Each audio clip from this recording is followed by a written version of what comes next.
I'm very happy to be here, and I'm very grateful to be able to share my thoughts about how do you build an energy democracy movement.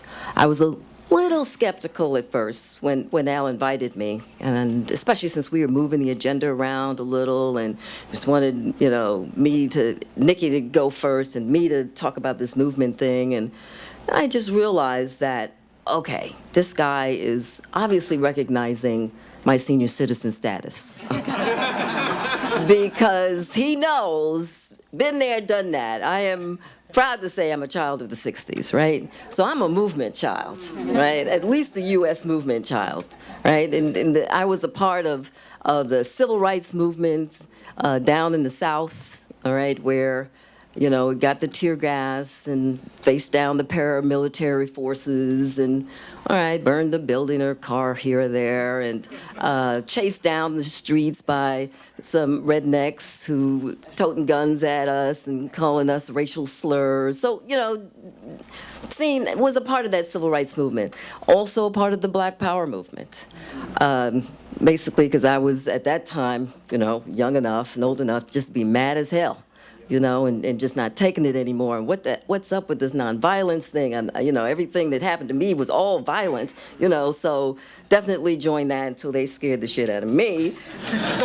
What was going on there? But then also a part of the peace movement. I still have my buttons. Make war, make peace, not war. And so if I hadn't lived it, I was totally peripheral to it, okay, because I was peripheral to the women's movement, but strongly engaged in the abortion rights movement. I was squarely there, having seen and actually experienced some of what happens when there isn't the abortion rights and what women had to do to their bodies to make their own choices. Was a part of the environmental justice movement, and in fact, the first, I think, African-American woman of color movement to dismantle the incinerator project that was slated for South Los Angeles, the Lancer project. And so I guess, I know a little bit about movement, and if I haven't been there, if I hadn't looked at it on the outside, I'm also a history buff. And I love biographies. And I have read about a lot of the movements of the past. So I guess age has its value. I don't know where Al is. And so I'm going to really share a little bit about, what I learned from those heady times, because it was really worth it. And it allows us to share about how we build an energy democracy movement. And from these movements, there's a couple of important things I want to share. None of these movements, as important as they were, compare to what I think you're talking about today, the energy democracy movement, from the frame that you spoke of it this morning. The movement goals and the challenges that we are talking about today are the challenges that only has one precedent. Does anybody know what that precedent is? Right? So if the goal of the energy democracy movement is to dismantle the fossil fuel economy, right, that relies to build a movement that relies on renewable sources and to channel and change ownership and control of clean energy sources, then the only precedent that comes to mind is the movement to dismantle the slave economy, right? The abolitionist movement. And paradoxically, the only progressive anti-immigration movement that we've ever seen, which is to stop the slave trade, stop importing African people into America in chains. So as opposed to these human rights movements that I've been a part of, right, the rights of women, the rights of African Americans and other immigrants, and the rights to peace, all right, these movements don't compare to the abolitionist movement and the energy democracy movement, because those two movements challenge the very core, the very foundation of the global economy. It doesn't chip away at its pillars, right, in the way that these other movements did. It actually seeks to remove those pillars, right? And there are a lot of parallels that we can see, and there's a lot of lessons to be learned. The key two parallels is that what we're talking about when we talk about changing and building an energy democracy movement, as we did the freedom movement, the abolitionist movement, is that we're looking at changing the means of production, right? And we're also talking about changing our way of life. When we talk about changing the means of production, we're talking about the structures of work and wealth accumulation. Our U.S. global economy was powered by free labor under slavery for 350 years. The fossil fuel took the place of slaves and has been the source of the U.S. global economy for the past 200 years. Folks, we've only known two types of economy in the U.S.'s history, and that's been the slave economy and then the fossil fuel economy. So it has powered, these two economies have powered every aspect of our economy, our manufacturing system, our distribution and our retail system, from food to housing to transportation. It is rooted in how we know the world, right? It's also, when we talk about the means of production, really talking about property rights and dismantling people's quote-unquote constitutional rights to property. Under slavery, slaves were property. And people had rights to exploit, to use, extract, this property to drive their economic wealth and their well-being. The same way, we have natural resources in our property, and Cecilia talked about it, the commodification of property. It is embedded in our Constitution, right? So when we start thinking about, an energy democracy movement, we have to really think very deeply about what it is that we're talking about. The slave economy and the fossil fuel economy was very clear about addressing issues of global trade policies, right? The slave trade. And today, it's the free trade policies that we're seeing. And we raised the book, Naomi Klein talks about it in her book, about how we're putting these policies together that are forcing us to lose our sovereignty, our local sovereignty to own and determine whether or not somebody can frack in my backyard. They're now suing local communities because it's violating free trade so that they can't come into your backyard, frack and extract that gas to export to other places for their benefit. So we've got, again, this notion of a new economy rooted in trade policies. It is really about the distribution of power and wealth. Under the slave economy, it was, shifting the power from the South to the North. And for us, it's about shifting powers from multinational corporations to communities. So it's really about the means of production, but it's also about the way we live and our way of life.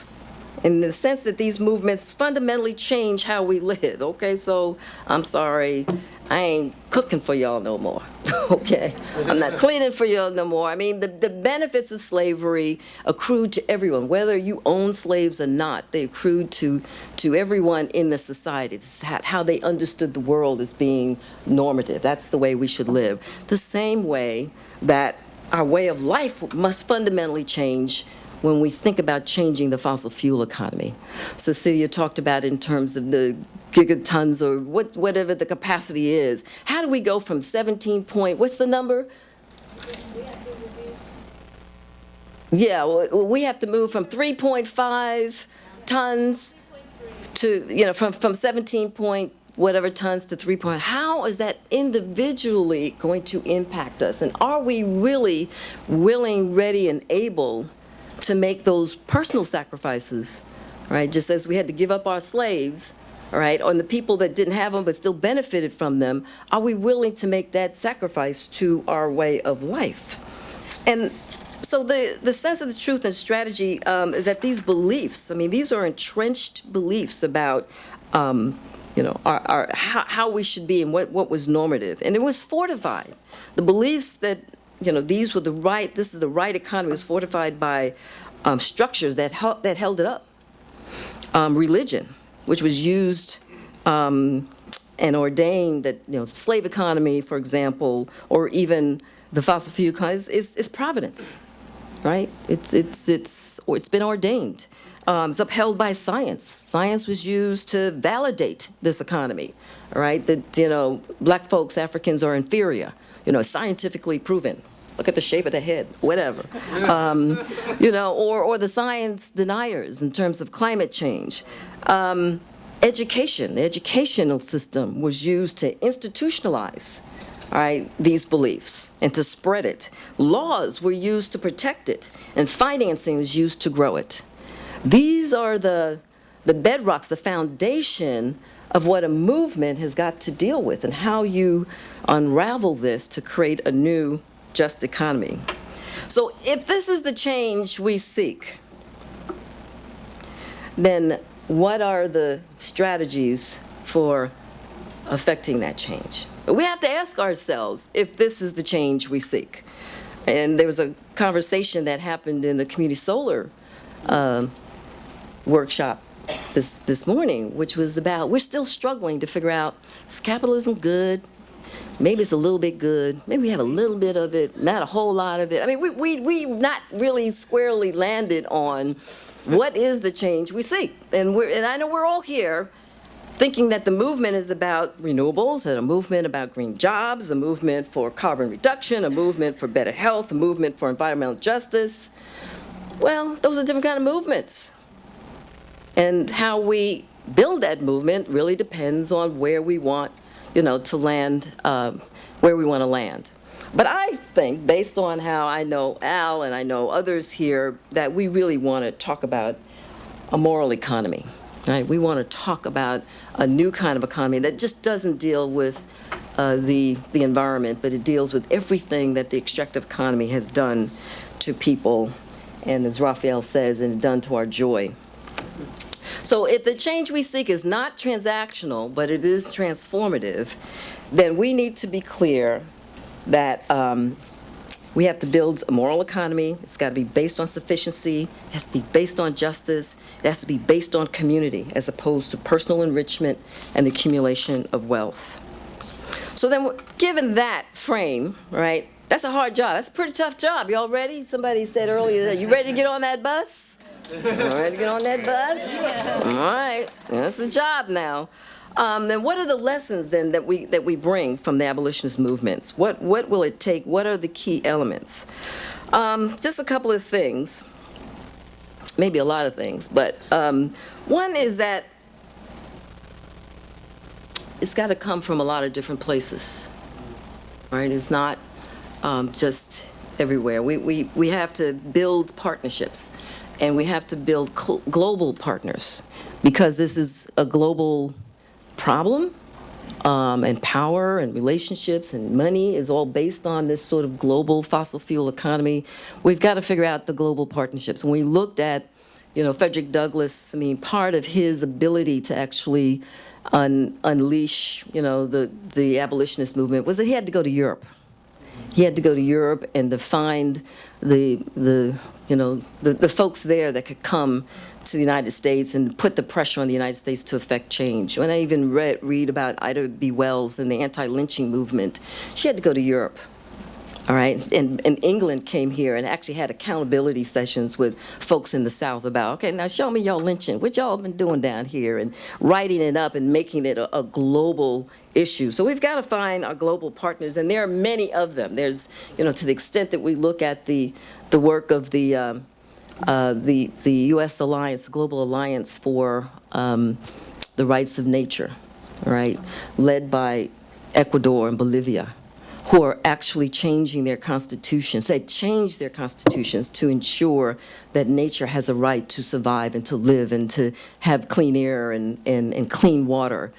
So there are global movements that we have got to make sure that our broader movement connects to. We've got to figure out what the cross-national movements are here, and how do we align our environmental movement with the broader other movements that are taking place. We've got to build to our base. We've got to speak to our base, and we've got to make that base stronger and more vibrant. So it's the environmental community. We've got to make sure that we're engaging communities of color. But how do we connect to the dreamers, right? How do we connect to Black Lives Matter? How do we connect to the Climate Justice Alliance, obviously, ROC, people that are fighting for living wages? How do we connect to the Occupy movement? But since it's so horizontal, we don't know where it is. But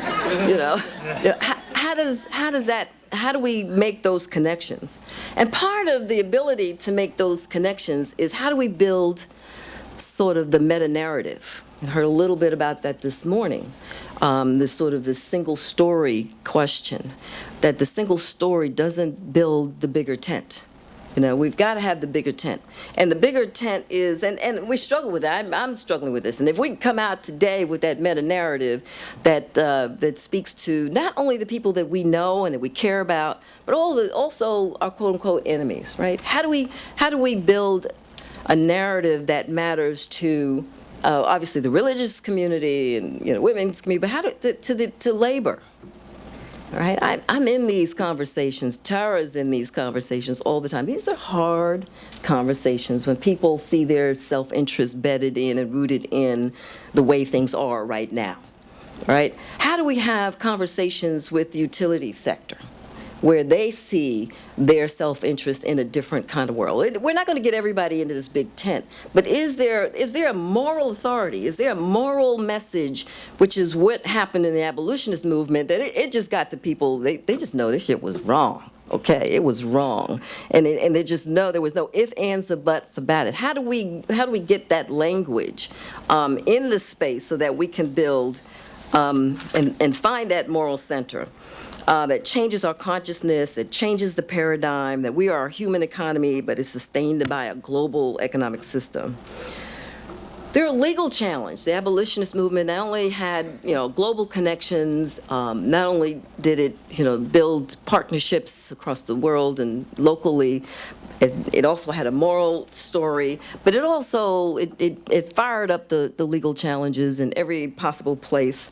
We've got legal challenges, too, to the global trade agreements that undermine local sovereignty. We've got to figure out how we actually look at our Constitution. We got slavery out of the Constitution, the rights to slaves. We got that out of the Constitution. What's our constitutional movement? How do we get, land and property as a right out of our Constitution in the way that's being done around the United States? There is no justice as long as nature is property in law. There is no justice as long as nature is property in law. So then there's organizing. These are the elements that we've got to deal with, organizing. And it's interesting that you talked about Selma. And I don't know if anybody saw the movie Selma. Who saw the movie Selma? Okay. Seemed like LA had a pre-screening all over the Christmas holiday. I think I saw it 10 times. But anyway, one of the things that Oprah lifted up, and one of the things that I saw her say, is that one thing that we learned about Selma is that there was strategic intent, right? That it wasn't a willy-nilly, passionate movement, even though it was in many respects. But when you looked at Selma, you saw that it was clear that they were going to go to, what's that crazy cop's name? Bull Connor. They went to Bull Connor specifically because they knew he was a loose cannon. They knew he was a loose cannon. They knew that he was going to blow up and do some stupid stuff. And so they went there to provoke him intentionally. All right, to provoke him so that it became a media attention, brought media attention and galvanized people's emotions. There was strategic. They didn't go to places where folks would just let them, do their nonviolence, but that was a strategic intent. That whether it was Rosa Parks in the later parts of this era, that there was a training ground. There was a place where people learned nonviolence. All right, where I grew up, in fact, it was where down in Nashville, Tennessee, at Fisk University, is where we were trained on nonviolent methods. What's our strategic intent, and how are we going to build an energy movement around that? So, and then finally, I'll say, what's our alternative? We have to build an alternative reality. Right, so and I heard some of that earlier today about changing the goals, setting the example about how it really could be. that this is not theoretical, that actually we can build energy democracies. We can have community grids that, that are powered with values and principles that support families and communities. And then how do we spread these best practices and techniques and make it open and public knowledge? So these are some of the key elements, but I'd love to, talk about how we, organize across the different sectors. But I can also say that while we are trying to tackle this bigger monster, right, but that there are, in fact, as we move towards transformation, that there are transitional strategies. There's transactions, there's transitions, and there's transformations. And that it is okay for us to chip at the pillars, that it is okay to push for green jobs that pay good and fair wages, more than fair wages, that we are pushing for better health in our communities, that we are, demanding that we reduce carbon, and that we build high road platforms to a just economy. So I just want to end by saying that there's a lot to learn from past movements. In fact, I find it instructive and empowering to study the struggles of my ancestors, my elders. And I wonder if I have the fortitude and courage that it took to dismantle the slave economy. What I do know is that more than anything, it took time, it took lives, it took persistence, it took faith, it took courage and determination to never give up. And so these are the qualities that an energy democracy must take. An energy democracy movement must take. And finally, let me say, while dismantling the slave economy was very traumatic, the U.S. and the world didn't fall apart. We almost did, but we didn't. We did have a civil war and a couple of other things. But anyway, but similarly, we will and we can survive a just transition to an energy democracy movement. We have the creativity. We have the resources to build a new moral economy that includes everyone, that places the human economy within the context of our ecosystem. And I look forward to you, because I was telling Nikki, everybody's just talking about how old I am. She said, yeah, my parents, they're over 60 years old, and we got to do it for the black old people. And I'm like, oh, I guess that's me. That's all I got. I'm okay with it, whatever. I look forward to that day. And as I see it, I think the energy democracy movement is really about the unfinished business of past movements. Thank you. So I just want to do a quick introduction of the three brilliant folks here to the right, and then I'll ask one question, they'll respond to it, and then we'll open it up to the floor. So going from my left to my right, we have Strela Servas from the California Environmental Justice Alliance. That does an amazing work across the state in California, working deeply with communities to chart their vision towards a clean and healthy economy, community, and society. And Strela works both translocally and at a statewide level. Next to Strela is Vivian Huang. Vivian is the campaign and organizing director at Asian Pacific Environmental Network, a phenomenal group here in the Bay Area. And Vivian has worked alongside community groups and members to develop and collaborate on leadership around justice, both in environmental justice and energy work. And she and Andres are the huge Richmond organizers. So all the stuff happening in Richmond, the two of them right here. And then next to Vivian is Sean Sweeney. And Sean is the director and founder of the International Program on Labor, Climate, and the Environment at the Murphy Institute at CUNY in New York City. He made it out just before the snow.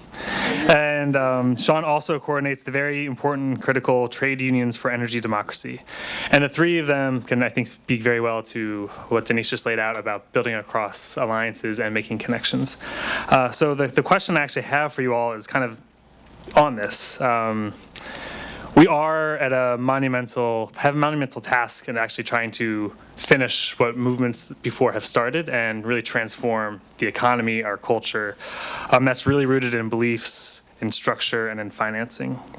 So given your work at the local, state, and even international level, what ways are you working to organize communities, and what are some of the kind of the strategies and models that you've been using that really can help build those deep connections that we need to actually have wholesale transformation? And I could say we can go local to international. So Vivian, you can start it off. It's great to be here. So I'm with Asian Pacific Environmental Network. We are a 20-year-old organization that's been organizing in immigrant and refugee Asian American communities around environmental and social justice. And so when I talk about I'm a child of immigrants. My entire family in the U.S., is an immigrant community. I very much grew up in that experience, right? And so just hearing a lot of what Denise was talking about in terms of this global economy, I always start there, like to really recognize that for a lot of folks who are immigrants and refugees, they're coming because they've been displaced, or that they've been forced to migrate, or that they've faced imperialism and war abroad, and that's what actually is driving a lot of folks to the U.S. And so that's sort of the context I think that a lot of the groups that we work with are here in the U.S. under. So I like to remind people of kind of this arc of a story of our organizing in Richmond that I'll spend a little time today to really highlight, I think, the evolution over time that collectively we've come through to get to what we think energy democracy should be, right? And so when APEN first started out, one of our first campaigns was around a Chevron refinery explosion that happened back in, I think, 1999. I might have the year wrong, but and at that time, our Richmond community members, they advocated for a multilingual warning system. Right, so there was a warning system in place, but it wasn't at all translated or interpreted in different languages. So many of the community members, the Laotian community members at the time in that community, had no idea about any of the dangers of the explosion and kind of the health impacts that all that toxic pollution would have outside. And I think that from that campaign, right, realize, well, we don't just want to be warned when something bad happens, right? We want to actually prevent those bad things from happening in the first place, right? And so kind of our subsequent campaign was really focused on how can we really look at preventing expansions of these refinery processes, right? And how do we actually think about making the refinery safer, right, and less polluting. And then I think over time, more evolution and that's not exactly what we want either, right? We actually want to be looking at alternative sources of energy, right? And not just focused on extractive fossil fuel energy. And so then we moved to, okay, let's really look at how do we build up more renewable energy, right? How do we get more energy that's actually coming from renewable sources so that we're not even relying on this really toxic, polluting refinery as a way to get us energy. And then I think that as we thought about it more, well, it's not like we just want Chevron to start, generating renewable energy with solar farms, right? I mean, that's not exactly what we want either, right? And so I think through this process, it's like we've really landed on what we're actually really fighting for. Is this just transition in the economy that Denise talked about? Is this real shift, right, around not just the types of energy that we're getting, but really sort of who owns and controls and benefits, from this energy? And so when I think about energy democracy, some of the questions that I know that we've been grappling with is thinking about, what purpose is our energy for? Right? Is it just to drive our current way of life, or is our current way of life actually not sustainable, and we actually want to produce energy for different things that collectively are needed by everyone, right? Who is generating the energy? Who owns the energy, and then who benefits from the energy, right? These are actually all very important questions that really get at, I think, the thinking around we need to change our economy. We need to really change the way we think about means of production and how wealth is created and how it's actually collectively owned, right, by everyone involved. And so I think in that evolution of our thinking is that there's also been, I think, as part of that process, a greater and greater emphasis on really thinking about how are we developing and growing ourselves in that process as well, right? And so that we are transitioning from just being kind of like passive like people in society being kind of told what to do, but really like active leaders and engaged and really driving and determining, right, where our communities go and what our communities should look like. And so one of the strategies that I wanted to really lift up is that that I've been really proud of what we've done in APEN is that we've really shifted a lot of our leadership development model in the work. So when we talk about organizing community members, it's not just to like turn out people to a campaign event or to like mobilize people for specific action, but it's like how are we actually all developing ourselves to grow as leaders so that we can actually be the ones driving the decisions, driving the conversation, setting the agenda, right? And I think that's a really important part when we talk about energy democracy is that we actually need to be the ones ourselves generating the different ways that we want to build this new economy. The other strategy that I think is also really important is around changing the story. So I think that what Denise really highlighted for me is that, you know, when you had the slave economy, like everything was oriented around that and everything was made to kind of legitimize that, right? And I think it's very similar with our current fossil fuel economy. And so, so I think a big piece of what we're trying to do is that culture shift, right? So it's that shift within ourselves about how we think about and relate to the economy, but also doing those shifts out in the community and then in our systems, right? And so a lot of the shifts that are happening are really around relationships, how we're relating to each other and how we really relate to energy and the economy as a whole. So I think that for me, just having this personal experience of growing up in an immigrant community and seeing kind of all the destruction and the exploitation that has happened, you know, in my community, this sort of organizing movement represents an opportunity for all of us to actually to be able to take power, right? To take power, to generate power, to really like change the way we power our society and our economy.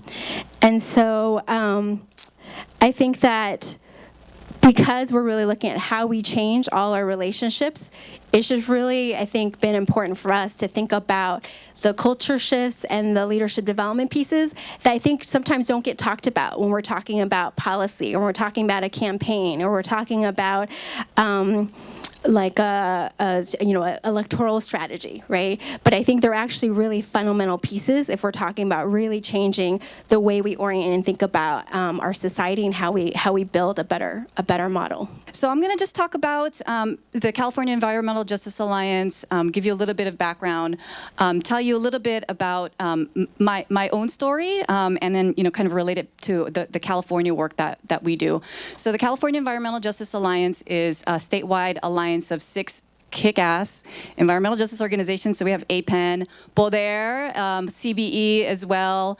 We also work with the Center on Race, Poverty, and the Environment in the San Joaquin Valley, the Environmental Health Coalition in San Diego, the Center for Community Action and Environmental Justice in Riverside. I just wanted to give shout out to all the organizations that contribute so much time to our collective work at CEJA. And what we really do is we bring together all of these great organizations and develop what they want in terms of community vision for their own local communities, and bring that voice to the statewide level to affect statewide policy. So we're really one of the only environmental justice coalitions, organizations that's doing this type of work in Sacramento. And in fact, I was just in Sacramento yesterday. Just backtracking a little bit, so how I got into this work. So I'm, my parents immigrated as well. I come from an immigrant family. And I was born and raised in Los Angeles, and I'm still there until today. And after college, I wanted to go back to the Philippines to discover my motherland, and learn about, the struggle going on there. And it just blew my mind as to what I witnessed in the Philippines, in terms of the mining and the extractive mining that was going on, and the environmental impacts, and I visited a Dole banana plantation, where they were spraying the workers overhead with toxic chemicals as they were working, and they literally had no masks or anything to cover their faces, and so they were inhaling all this stuff. And so I came back. I just came back so committed to changing the system, because it was really about the multinational corporations, and the economy and the profit-driven economy that was and the system that was driving what was going on in the Philippines, and then I could relate it back to what was happening here in the United States and California. Growing up, I had asthma growing up, and so did my siblings as well. And so when I just got involved in the social justice world here, it would just made sense as to how corporations and how big oil companies and the gas industry really exploits our people, and especially low income and communities of color, to the extent that we're dying from their operations. And so that's how I got involved in CEJA, in the California Environmental Justice Alliance, and I feel that really the power really needs to come from the people. And so when I started at CEJA in 2008, we really didn't have an energy program at all. At the time, in terms of California politics, the legislature was sort of changing the makeup of it. So enviros, we all know the environmental legislatures are kind of older white folks. Now that has kind of over time has shifted, and so now we're primarily a lot of electeds of color. And back then, energy was something back then, and is something now that still is controlled by the utilities. It's controlled by big oil. It's controlled by big gas interests that really put people down at the bottom. Like they don't protect their interests at all. It's really about their bottom line. And so we got involved in energy because the people that we work with that are experiencing environmental racism live right next to the chevrons of their communities, the oil refineries, or the big dirty natural gas power plants, and then the big freeways. There's a lot of kind of the cumulative impact of all these things. Just some statistics. So I work out of the Communities for a Better Environment office in LA in Huntington Park, not Huntington Beach, but Huntington Park, which is a completely different area. It's one of the most polluted areas in the nation. And back when I got started, they were fighting the Vernon Power Plant, which is a natural gas power plant facility. And the Vernon Power Plant said, it'll be fine if we build this. It will only result, if we build it, it will only result in 11 deaths per year. 11 deaths per year, and so this was kind of their justification for building it. And so we see these natural gas power plants kind of popping up all over the place. So talking about bringing it back to the meta-narrative, or the narrative, the dominant narrative in California is, we need these natural gas is good. It is a renewable form of energy. It's going to bring jobs into local communities. It's going to improve the health of local communities. But that's not the local experience. That's not, that's just not the reality, and that's just not the truth. Same thing in San Diego. There's a Pio Pico power plant that was being built primarily, again, in a low-income community of color area. That would have cost the customers there $1.6 billion annually, even if they didn't get the energy that was coming from the Pio Pico power plant. So they would still need to pay for this dirty fossil fuel power plant, even if they weren't getting the energy for over 25 years too. And then emitting all of the carbon dioxide and the toxic stuff that was coming out of it. So this is the kind of the lived reality. And so we got into energy because we needed an alternative. We needed a better solution to all of this. And the work that I do, so I'm the lead on our energy and climate work. Some of the examples that we've done to really shift the narrative and shift in terms of the form of like who's in power here is we sponsor legislation, we impact legislation. We're also at the intervene at the California Public Utilities Commission. And so we do a lot of policy from the grassroots level. So we ask our, local community organizations and community members, what's your vision for how you want the transformation of your community to look like, and the energy to look like? Do you want to own it? Do you continually want to be kind of at the mercy of the big utilities? And the answer is, we all know what the answer is. We all want locally controlled kind of energy. And I'll just give a couple of examples of sort of the strategies and the organizing that we do. So a couple of years ago, for example, we sponsored our first legislation. It was called Solar for All. A lot of people were involved in that, and we're still, engaged in that sort of legislative effort. So Solar for All would have brought was going to be a pilot program. It was a legislative effort to bring in local renewable energy into low-income communities. So it was very explicit about that. And we trained up some women leaders. We also partnered with the Women's Policy Institute and trained our women leaders on how to run a legislative campaign. And then we trained the community members about energy, because a lot of our community members, a lot of us, we just kind of pay for our bills, our electricity bills, and never look at what we're paying for. And we're paying for a lot of, transmission lines and things like that, end up going to the pockets of these big utility companies, and we have no idea. And we, along with our great community organizations, developed some great hands-on training modules using Legos and shoeboxes and string, and so it was very hands-on, and looked at what your energy structure looks like now, and then what's your vision for it, right? And then we trained up, and so it was mostly, primarily women of color, communities of color that were going toe-to-toe with the utilities in this campaign. And that's kind of been, the organizing effort that we've been using, is really trying to get the communities up to the statewide level, and to confront the utilities and to educate our legislators and our elected officials about what's happening on the ground. And then the couple of other things that we do is we also do these things called energy stakeholder convenings. So it's not just about the environmental justice organizations and getting them together, but we really need to be in dialogue, as Denise was saying, with our enviro partners and clean tech and labor, because we really need to be working together. And then lastly, one movement building activity that we do every year is we have an annual, what's called a Congreso. So we bring up community leaders, about 150 to 200, like this year we're targeting 250 community leaders up to Sacramento to tell their demand from the elected officials, what they want in terms of justice and policy on the ground. So those are just a few tactics and strategies that we use. Thank you. My personal story can be summed up in one sentence. My father was a coal miner in northeast England. He was a World War II veteran, and he died when I was 17 years old. Combination of the two. And I'm always, taken aback when members of the United Mine Workers accuse me of a middle-class academic background. It's like, ask me, let's sit down and talk about it in more detail. My community, though, is not a physical community. It's a political community, the trade union movement.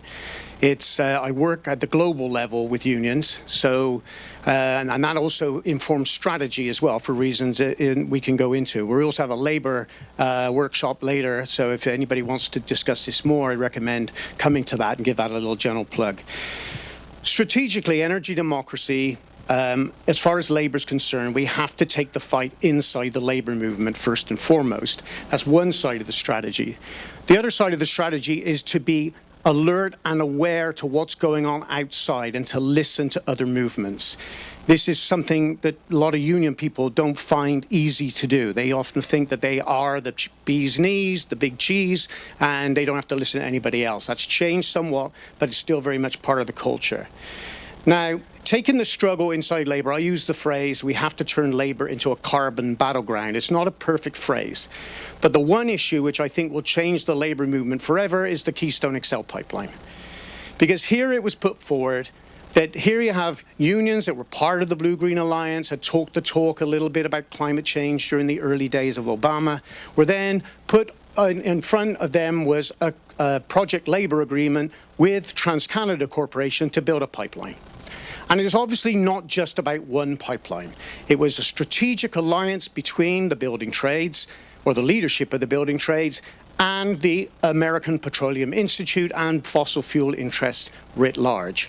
And this is basically a policy failure of the Obama administration because they didn't deliver on the green jobs promises. There was a heavy recession. The members, union members in blue-collar trades pushed back against the green economy, and union leaders had nothing to offer. So when along comes the industry and says, here's some jobs, never mind all these green jobs, blah, blah, blah. Here's real jobs for your members, and, you better sign on. They signed on.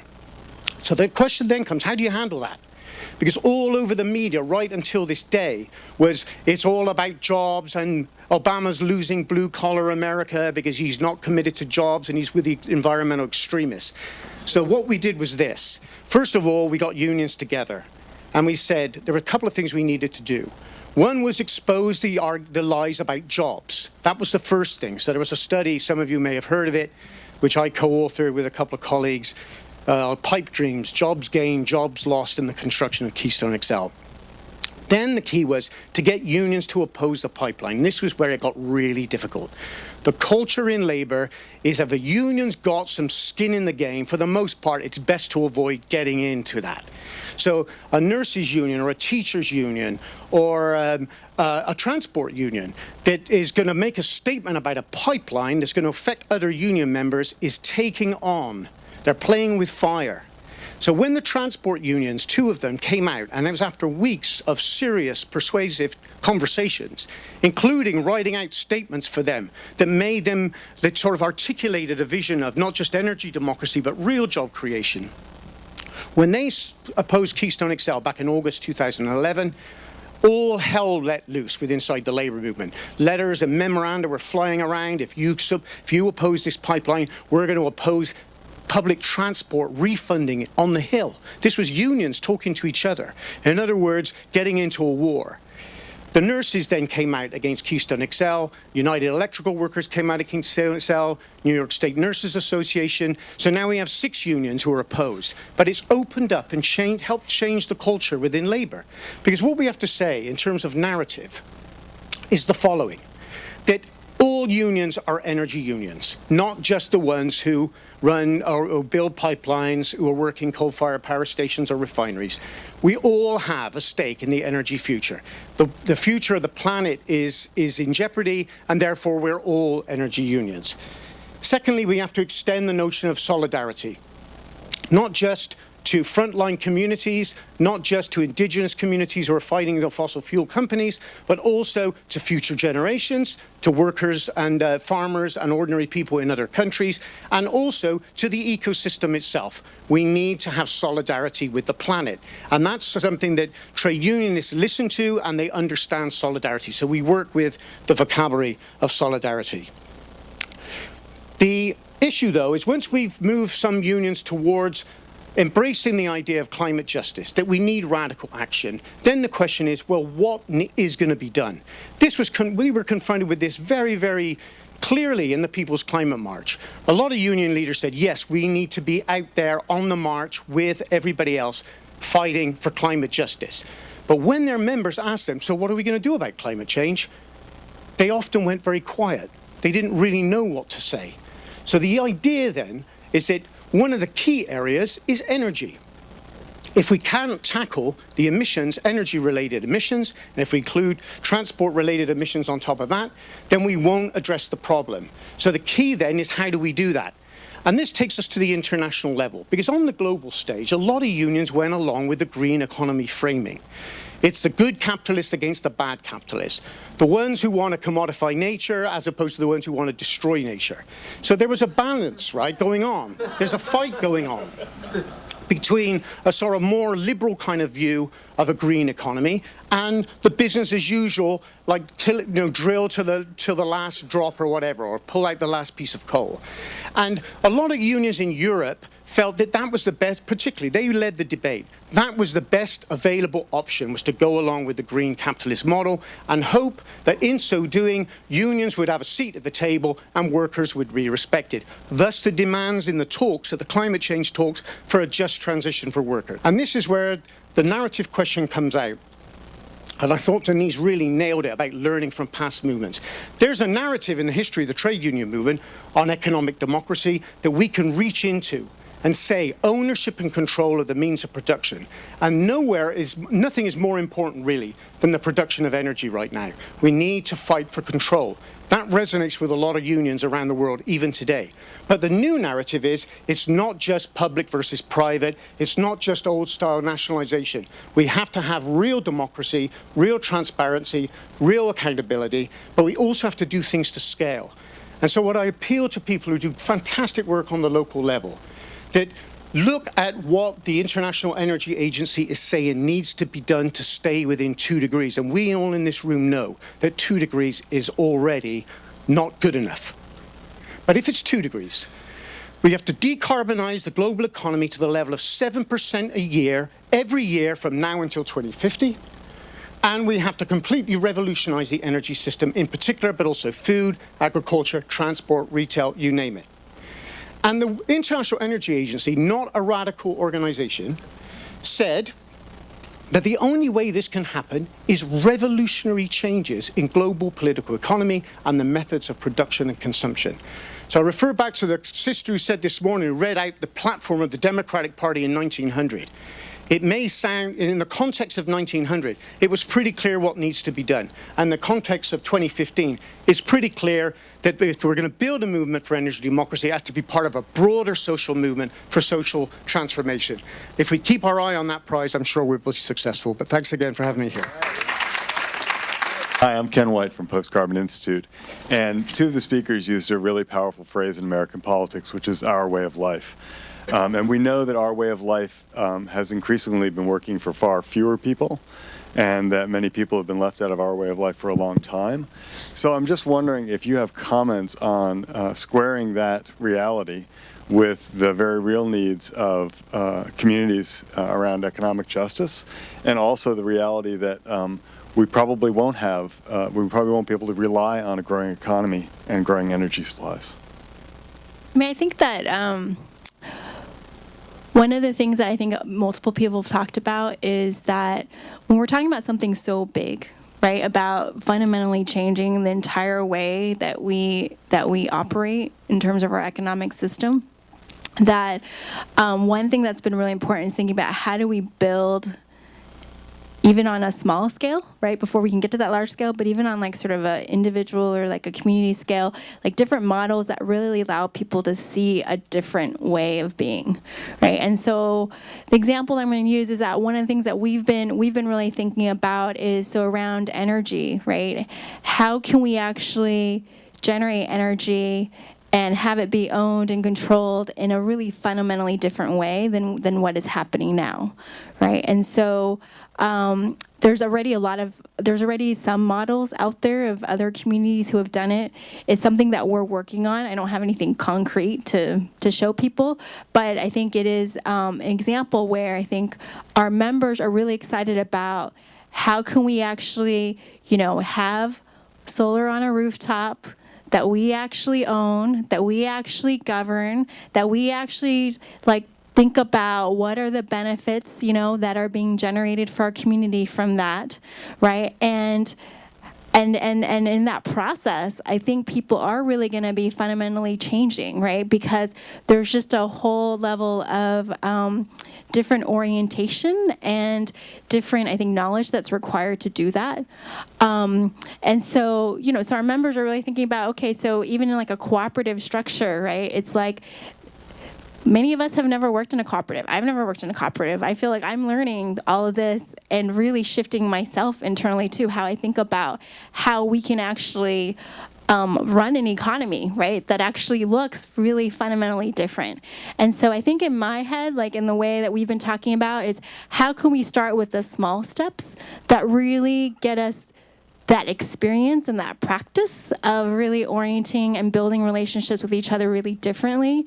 And then the hope is that I think over time, as we continue building upon those models and building more models, and then through that experience, like refining it, that we are going to end up, I think, in a very fundamentally different place, right? And so that's sort of just some of the thinking that I think we've had about how to try to make some of these concepts really tangible, and so that people can really see what does that different way of life look like. Our way of life is really almost bankrupt, right? There's no joy. So how do we begin to, and people feel it, the quality of life is now more important to them than working 40 hours a week and not seeing their kids and being on the freeway and traffic. And so there are places around the world, like Bhutan, for example, is actually throwing out the GDP, gross domestic product, as a way to measure well-being and developing a happiness index. And it has everything to do with your access to nature and your opportunity to spend time with kids. And so how do we change the frame? How do we not work within the frame? Because we'll always be on the periphery of that current dominant frame unless we change the frame completely about what our way of life needs to be and what is well-being and how do we measure it.